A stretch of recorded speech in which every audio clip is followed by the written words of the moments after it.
नमस्कार, मैं हूं आचार्य कुलदीप पांडे। अपने भारतवर्ष में बहुत सारे संस्कार होते हैं, पग पग पर संस्कार होते हैं, प्रत्येक उम्र में संस्कार होते हैं, जीवन भर संस्कार होते रहते हैं और यहाँ तक कि व्यक्ति का शरीर छूट जाता तब भी संस्कार होते हैं। लेकिन व्यक्ति के धरती में आने से पहले, संसार में आने से पहले भी एक संस्कार होता है जिसे गर्भाधान संस्कार कहते हैं। बहुत कम लोगों को पता होता है कि ये भी कोई संस्कार होता है। अच्छा, लोग पूछते भी नहीं है, संकोच बस, बाकी सारी बातें ओपनली बात करते हैं। लेकिन ये संस्कार क्या होता है, पूजन क्या होता है, पाठ क्या होता है, ये सब व्यक्ति इग्नोर करता चला जा रहा है। पहले बहुत सारे संस्कार होते थे, 48 होते थे, फिर 32 किए गए क्योंकि इतने लोग कर नहीं पाते थे, फिर 16 हो गए। अब तो 16 करना भी बहुत कठिन है। 5-6 संस्कार भी तो मुश्किल से याद रहते हैं। लेकिन हम आज बात करेंगे केवल और केवल गर्भाधान संस्कार की। ये गर्भाधान संस्कार है क्या? जब माँ किसी बच्चे को जन्म देने के लिए कंसीव करती है और जिस समय वो कंसीव कर रही होती है उसी समय को गर्भाधान संस्कार कहते हैं। पहले ऋषि मुनियों की जब परंपराएं होती थी तो ये संस्कार होते थे। लेकिन अब ऋषि मुनि रहे नहीं और जो हैं संत महात्मा वो कंदराओं में, गुफाओं में छुपे हुए हैं और आम जनमानस को ये जानकारी होती नहीं है, तो सब चल रहा है ऐसे ही।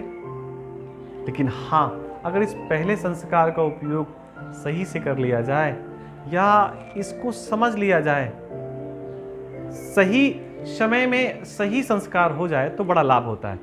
जब ये गर्भाधान संस्कार होता है तो थोड़ा विचार करिए कि कोई नया शिशु आपके यहाँ आने वाला है, आपकी जनरेशन के लिए कोई नया व्यक्ति आने वाला है और तमाम चीजें होती हैं। और आप बाजार से 50 रुपए की चीज खरीदते हैं, मोल भाव करते हैं। विवाह जब आप करने गए थे कितनी तैयारी की थी, लेकिन गर्भाधान संस्कार की कोई तैयारी नहीं। सबसे पहले हमें प्रयास करना चाहिए कि कम से कम 8 से 10 महीने तक हमारा आहार शुद्ध हो, हमारा शरीर स्वस्थ हो, हमारा मन स्वस्थ हो, हमारा हृदय स्वस्थ हो।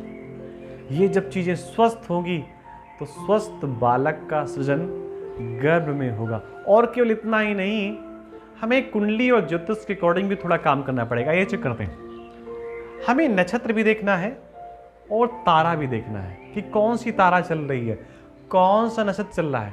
हमारा जन्म जिस नक्षत्र में हुआ है उस नक्षत्र में गर्भाधान संस्कार नहीं कर सकते। मूल, भरणी, रेवती, इन नक्षत्रों के दिन भी गर्भाधान संस्कार नहीं होता।